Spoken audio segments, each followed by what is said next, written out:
Votre invitée Sonia Mabrouk est ancienne ministre de l'Environnement, aujourd'hui ambassadrice pour les pôles. Ségolène Royal. Prenons tout d'abord, Ségolène Royal, la direction du sud-est de la France. 6 morts la semaine dernière, 5 morts entre hier et ce matin, 11 au total dus aux violentes intempéries. Est-ce que vous y voyez un lien direct avec le changement climatique ?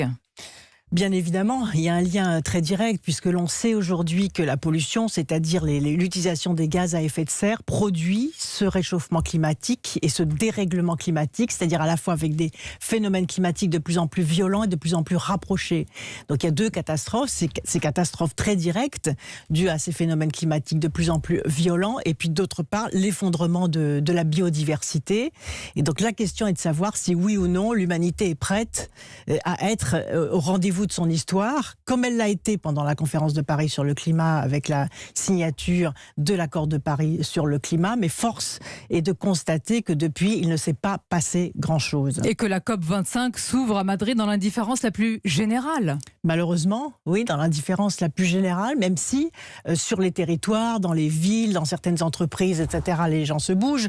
Et une fois de plus, qu'est-ce qu'on observe ? C'est que les citoyens sont en avance sur les responsables politiques.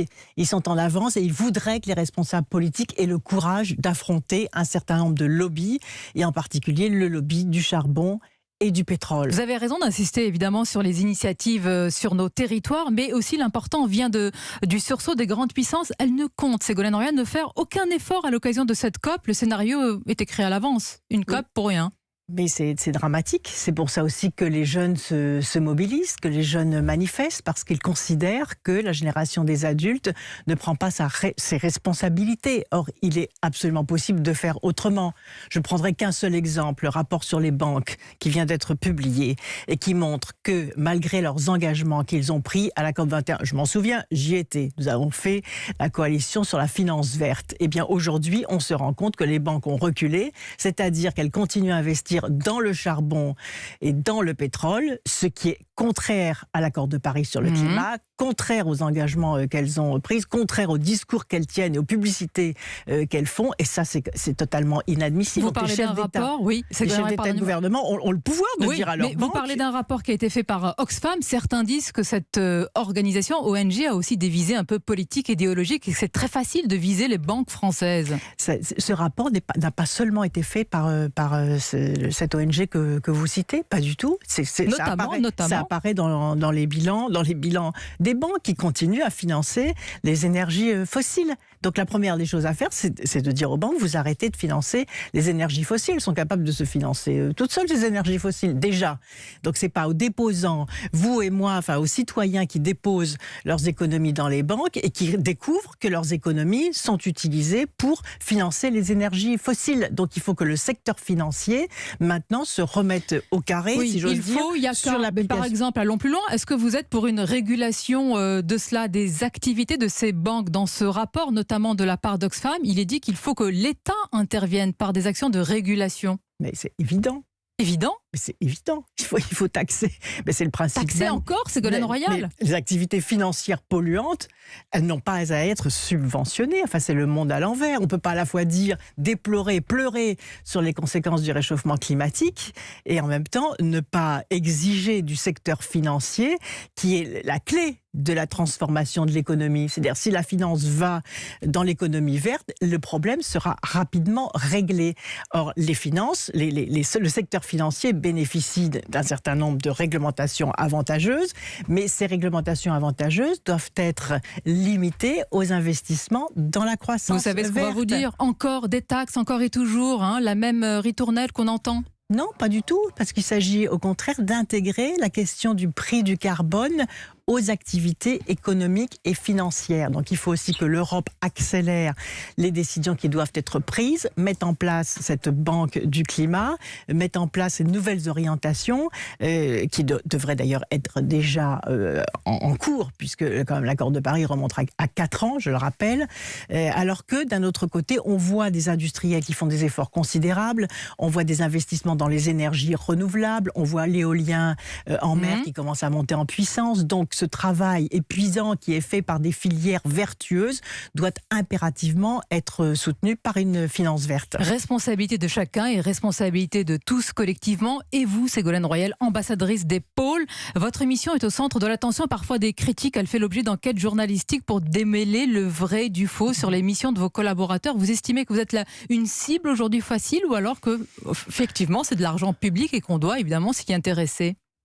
Écoutez, oui, ça fait partie des critiques un peu politiciennes que les responsables politiques. Mais ce qui est important, c'est que si je me suis défendue, si j'ai répondu, c'est parce que je ne peux pas laisser abîmer le travail des équipes ou le travail qui est fait, qui a été fait et qui continue. Et en particulier, tout le travail que font les chercheurs sur la question des pôles, qui seront d'ailleurs réunis dans une Arctic Week, dans une semaine de l'Arctique, en contribution à la conférence de Paris sur le climat. Et pour les auditeurs qui nous écoutent, pour avoir la dimension de l'impact du dérèglement, du réchauffement climatique au pôle, savez-vous quel est le volume de fonte de la glace, de la cryosphère, du permafrost, qu'on appelle ces mots un petit peu techniques? On imagine un chiffre saisissant. C'est 430 milliards de tonnes de fonte de glace tous les ans. Ça veut dire que cette fonte des glaces provoque la hausse du niveau de la mer, la dilatation aussi du niveau de la mer et surtout aussi l'effondrement de la biodiversité marine. Donc ce qui se passe dans les perturbations atmosphériques profondes que vous évoquiez tout à l'heure a un impact, une conséquence, c'est une conséquence directe du réchauffement accéléré au pôle qui est de double de celui de la planète. Donc il y a des connaissances scientifiques qui doivent être utilisées précisément, qui servent de sentinelle et d'alerte, et qui, comme on le disait à l'instant, ne sont pas suffisamment écoutés. Et comme le dit, pour conclure sur cette question climatique, je voudrais juste citer cette magnifique phrase d'Hubert Reeves, l'astrophysicien, qui dit que dans la guerre contre la nature, si l'homme gagne, il perd. Dans la guerre contre la nature... Il y a les phrases magnifiques, on les retient, Ségolène Royal, mais on attend des actes aussi. On attend des actes, heureusement. Et on va voir à la COP25 ce qu'il en sera. Mais vous avez manifesté votre scepticisme. Ne pas reculer peut-être aussi sur le plan social. Est-ce que le gouvernement, pour le 5 décembre, va faire face à une épreuve importante? C'est aussi un test pour sa capacité de résistance? C'est une question difficile. La première chose que je voudrais observer, c'est peut-être une question juste de bon sens. C'est de dire qu'aujourd'hui, la France a besoin de calme. Il y a besoin d'unité. Et ça ne se décrète pas? On est quand même secoué maintenant depuis 2 ou 3 ans par une succession de réformes qui n'entraînent pas l'adhésion du pays.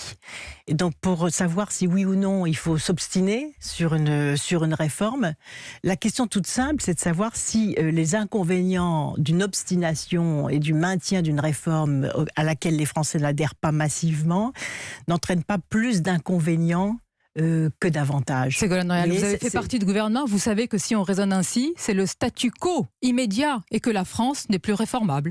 C'est bien précisément avec ce type de chantage, si j'ose dire, c'est une question, qu'on ne bouge pas. C'est-à-dire si l'ego est à ce point développé que l'on a peur de se faire critiquer parce qu'on recule, entre guillemets, à ce moment-là, effectivement, on n'a plus la capacité de bouger. C'est une question d'ego ou de justice? Parce que le président met en avant une réforme juste et nécessaire, celle d'un régime universel voulu par les Français. Mais ce que les Français voient, c'est que cette réforme est injuste. D'abord parce que... C'est votre avis ? Ah oui, en partie, elle est profondément injuste. La réforme est nécessaire. Les Français veulent d'ailleurs que les choses soient réformées pour que le système de retraite perdure. Mais en même temps, cette réforme est ressentie comme très injuste. D'abord parce que les cadeaux qui ont été faits en début de quinquennat ont été faits aux fortunes financières les plus riches. On a vu cette année, regardez, que la banque a augmenté, la bourse a augmenté de 20%, alors que les salaires n'augmentent pas. Et par conséquent, les Français attendent de la justice. Et la seconde observation, c'est que c'est une réforme très complexe où tout est mélangé. C'est-à-dire qu'il y a à la fois les régimes spéciaux, les 42 régimes spéciaux que le gouvernement veut brutalement réduire à un seul régime. C'est absolument impossible à faire. D'ailleurs, parmi ces 42, il y en a 10 seulement qui sont vraiment spéciaux, c'est-à-dire moins de 3% de la population. Et deuxièmement, il y a le déficit du système des retraites de 12 milliards qui Donc vous prévoyez un blocage dur le 5 décembre et les jours d'après. Il ne faut pas de blocage dur. Il faut renoncer alors. Le gouvernement réfléchisse.